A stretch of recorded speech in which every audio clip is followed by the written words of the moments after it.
I pray that his soul rest in peace. And he has the best life ever. He is. And we will take him proud in everything. Pahalgam ഭീകരാക്രമണത്തിൽ കൊല്ലപ്പെട്ട navy ഉദ്യോഗസ്ഥൻ lieutenant Vinay നർവാളിന് വികാരഭരിതമായ വിട നൽകി ഭാര്യ ഹിമാൻഷി.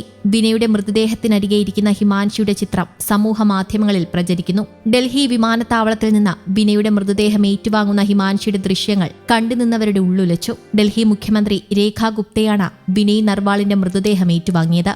വിനയ് നർവാളിന് നാവികസേനാ മേധാവി അന്തിമോപചാരമർപ്പിച്ചു.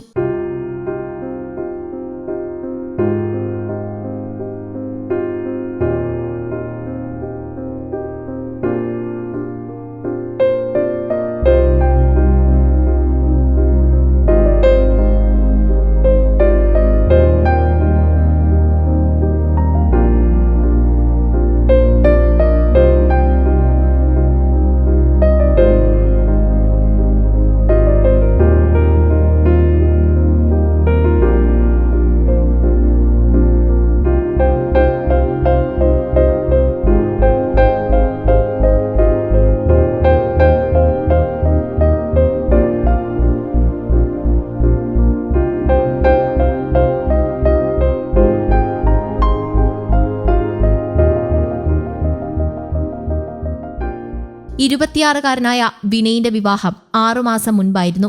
ഭാര്യയോടൊത്ത് മധുവിധു ആഘോഷിക്കാനാണ് വിനയ് കശ്മീരിലെത്തിയത്. എന്നാൽ ആ സന്തോഷം ഏറെ നേരം നിന്നില്ല. ഭീകരരുടെ വെടിയേറ്റ് ഭാര്യയുടെ മുന്നിൽ വെച്ച് വിനയ് കൊല്ലപ്പെടുകയായിരുന്നു. ഏപ്രിൽ 16-നായിരുന്നു വിനയ് നർവാളിന്റെയും ഹിമാൻഷിയുടെയും വിവാഹം. റിസപ്ഷൻ 19-നും നടന്നു. വിവാഹാഘോഷങ്ങൾക്ക് ശേഷം അവധിയെടുത്താണ് ഇരുവരും കശ്മീരിലേക്ക് പോയതെന്ന് പ്രതിരോധ ഉദ്യോഗസ്ഥർ സ്ഥിരീകരിച്ചു.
രണ്ടു വർഷം മുൻപാണ് വിനയ് നാവികസേനയിൽ ചേർന്നത്. കൊച്ചിയിലായിരുന്നു വിനയിന്റെ ആദ്യ posting. News desk, Kerala Kaumudi.